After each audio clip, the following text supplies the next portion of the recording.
right, pardon me for forgetting that. Thanks again, everybody, for being here. This video addresses the event setup tools that ACA is launching today for our clubs and affiliate organizations, our OLGs, and our pro schools.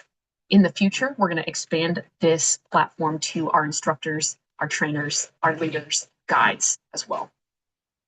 So what I'm going to start with today is illustrating what this looks like. So if you'll take a look here on my screen, I'm sharing my screen. It is the Sport 80 or ACA's membership platform main account, the homepage for one of our clubs, the Fredericksburg Canoe and Kayak Club, which is located here in Fredericksburg, Virginia, where the ACA office is located. And so how to use this feature and what does it do? First off, it allows you to create a listing, if you will, a calendar post about your event, which you can already do as an ACA member. However, the new and really exciting part is that you can collect online registration and you can determine what types of registration you want, how many events, how much they cost. If there's any sort of restriction on who can enter, do you have to be 18 years or older? Do you have to live in a certain state? Do you need to be, men's and women's categories, age categories, anything else like that? There's almost infinite possibilities for the number of categories and other details that you can include. You could also use this platform to sell things at the event, such as a t-shirt or a meal or a parking pass or any other thing that might be required for the event that you're running. And all of that stuff can be linked to your individual or your business or your club's bank account. None of that money is touched by ACA, and we're not going to interfere with it in any way, so that can come and go from the platform and your registered students or attendees or participants directly to you. You can also get financial and registration reports with the click of a button, including tax documents or a breakdown of exactly when funds came in and when they went out. You can issue refunds, all of these different things that are just really darn cool. And so that's what we're here to tell you more about today. When you've logged into either your personal or your organizational account, use this menu over here to scroll down to Event Setup. And you click this button here, Set Up New Event. You're going to be presented with two different choices here. If you only want to list your event on our calendar and nothing else, you have your own registration platform or any other thing, that's perfectly fine. Select that. And that will go on our calendar, and that's all it is. If you'd like to do either or both a calendar and an online registration request, select this option, okay? And so what this will do is going to ask you some basic questions about the event, okay? The name of it, we're doing a test today. The event type, is this a competition, a community building event, education, stewardship, like a river cleanup or access issue, a club or a social event, things like that. So you can just pick whichever is most applicable. And so this can only be used for events that are in the future. Okay, so we obviously aren't going to collect registrations for an event in the past, but let's say we're going to host this event then. You can put in your start time. Let's say it starts at 9 in the morning. The event ends, in this case, on the same day, or if it doesn't, put that additional date if this is multiple days long. And let's say that this ends at noon. Whoops.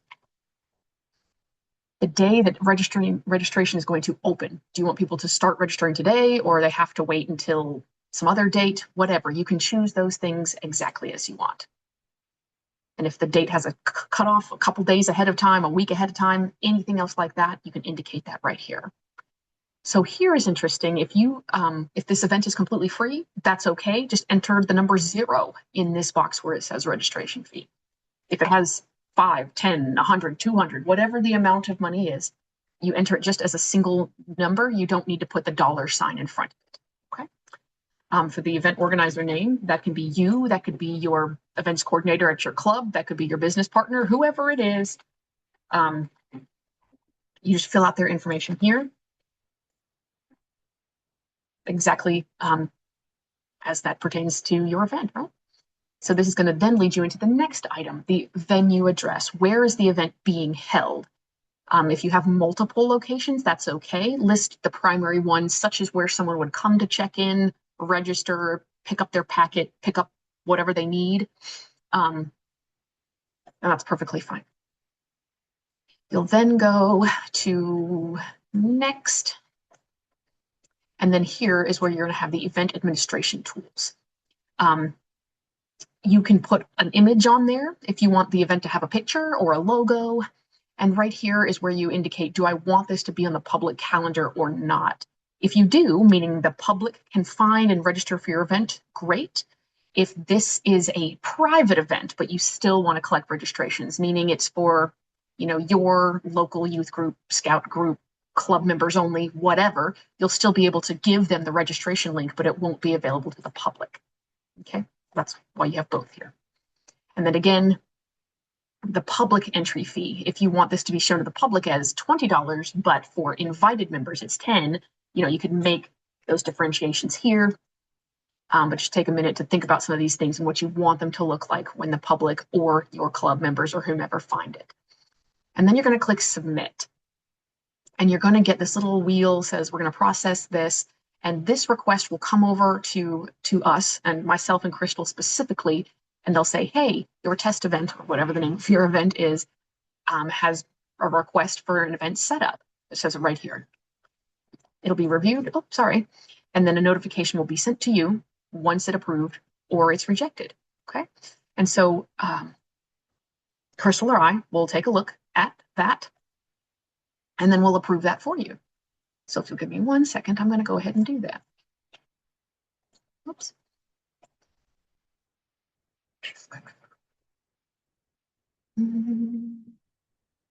Ending. Approve. Done. Okay, that is all it takes.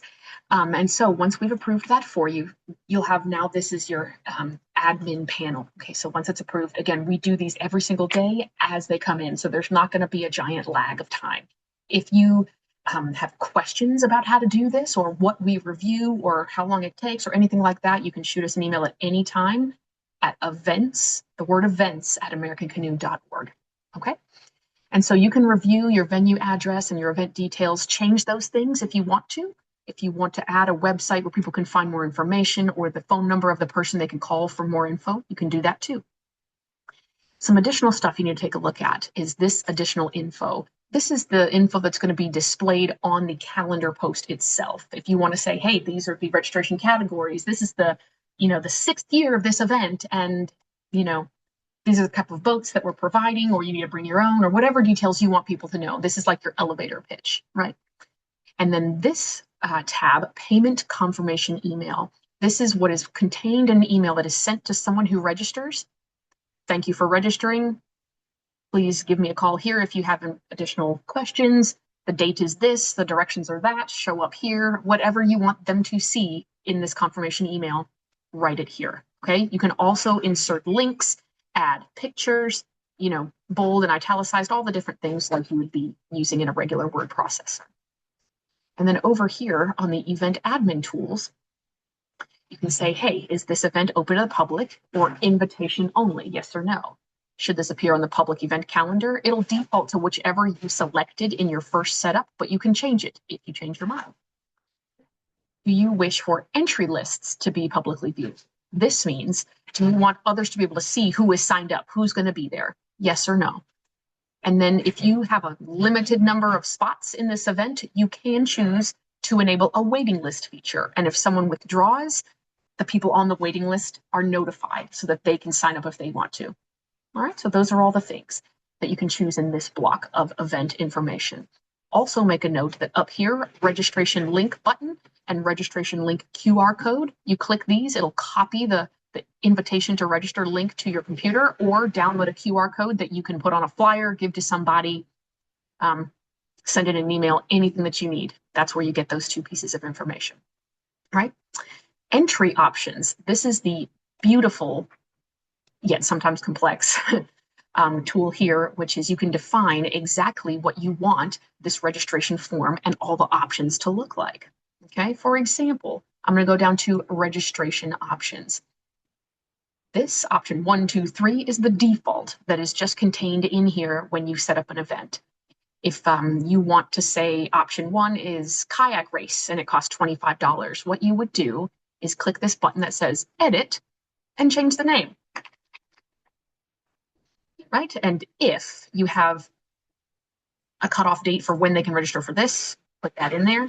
If you don't, just leave it blank. This right here defaults to $25, but again, if you want this to be something else, you can do that.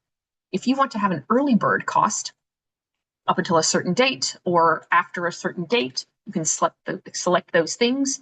The end date for this is here. The start date for the late fee is here. Anything else like that, okay?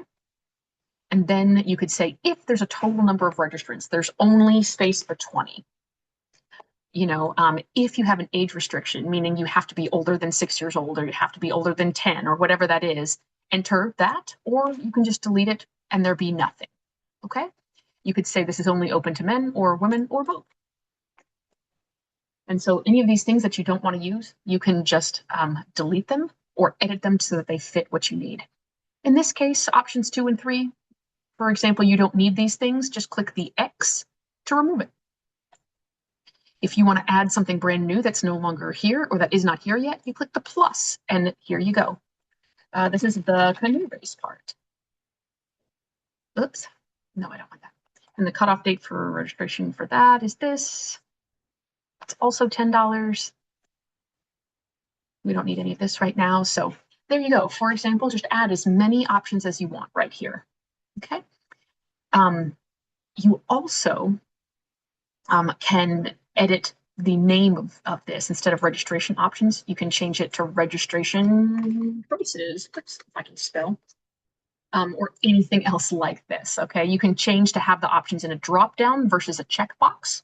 You can put them in different orders if you want to. So there's just a lot of little details in here. If you have, let's say, everyone is allowed to register for 2 events, but they're only required to register for 1, for example, they can enter as many events as you have available. So there's just every little detail in here that you could use, or you can just totally get rid of it, right? In this case, we have another option such as a t-shirt.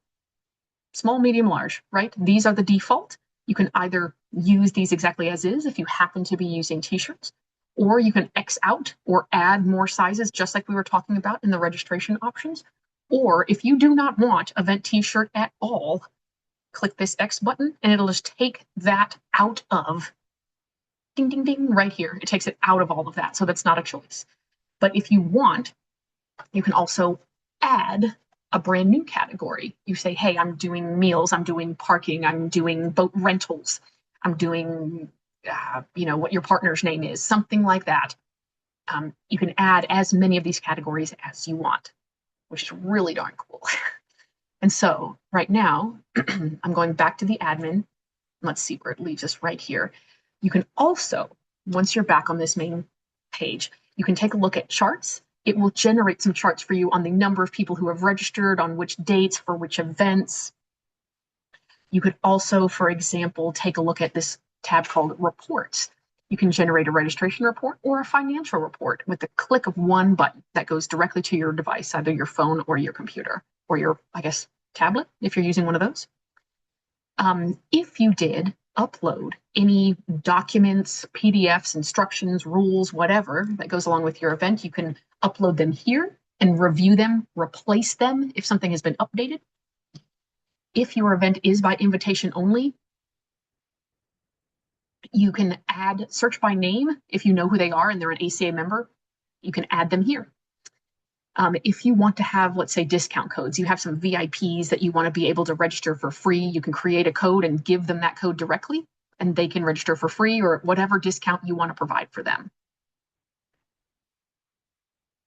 And then again, if you wanted to manually register someone for this event because they cannot register for themselves, they don't have good cell service, they're not, good with computers, whatever that is, right? You can also send an email to anybody who is registered. And once you do, you can see them here. So you can see the history of what you sent to everybody. By the way, you can also send out emails to registrants at any time before the event and up to 30 days after. So if you want to say, here's the results, here's the event pictures, here's a discount code to register for next year's event, whatever else you want to give to them, you can communicate with them up to 30 days afterward as well. So This is a lot of information to take in, but I'm just trying to illustrate briefly the functions of this and how it can be customized to just about anything that you need. Oh, I forgot this one, admin access right here. So yes, you can also add additional ACA members as admins. If you have people assisting you in running the event who need to pull those charts, who need to invite some people, who need anything, you can add as many people here as you want. You can also adjust their levels of access to full or read only, meaning they can just see it, or they have full access. They can download reports, they can alter things, change the prices, change the names, all of that. So just keep in mind that there's two differences there. And so you can always change any of this information as you go along. Get these registration links or QR codes here. And again, once you need to set up a Stripe account. We'll talk about that a little bit later, but it's an account that links whichever bank account or debit card that you prefer to use to this platform so that when someone pays, that money goes straight to you. And those payments are made every week to you, or you can schedule them to be paid out at any other time frame that you prefer, right? And so the platform Stripe is more of a secure connector. It does not go through ACA. It's a separate kind of account setup with Stripe. And I've made a little video and some written instructions on how to do that. And so I'll put those in the chat and I'll reference them in this video summary and email when we send it out to everybody. So at this point, I would love to know if you have any questions or want me to show you something else. What else could I do to be helpful?